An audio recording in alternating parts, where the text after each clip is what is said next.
another day with me. Let's go! So ayun guys, samahan nyo na naman ako mag voice over hanggang sa masanay ako. Tara, samahan nyo ako maglinis ulit dito sa bahay. Total, wala naman yung mga anak ko. Kaya busy ang person. Mas okay na wala akong kasama dito sa bahay kapag maglilinis ako kasi walang magulo, walang commercial.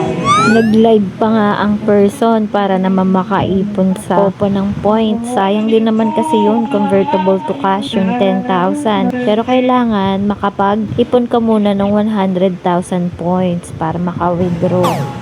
O diba ang kalat talaga dito sa bahay. Ganito ata talaga kapag nakatira ka malapit sa highway.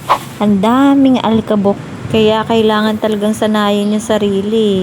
Itong bahay na to, hindi talaga to sa amin. Hindi talaga kami yung may-ari nito. Pero thankful kami kasi pinagamit sa amin. Pagkatapos ko nga palang kumain, nag-check ako ng email. Putek, late ko na nakita yung email. Nagpanggap nga rin pala kaming magwa-walking dito sa Felicidad.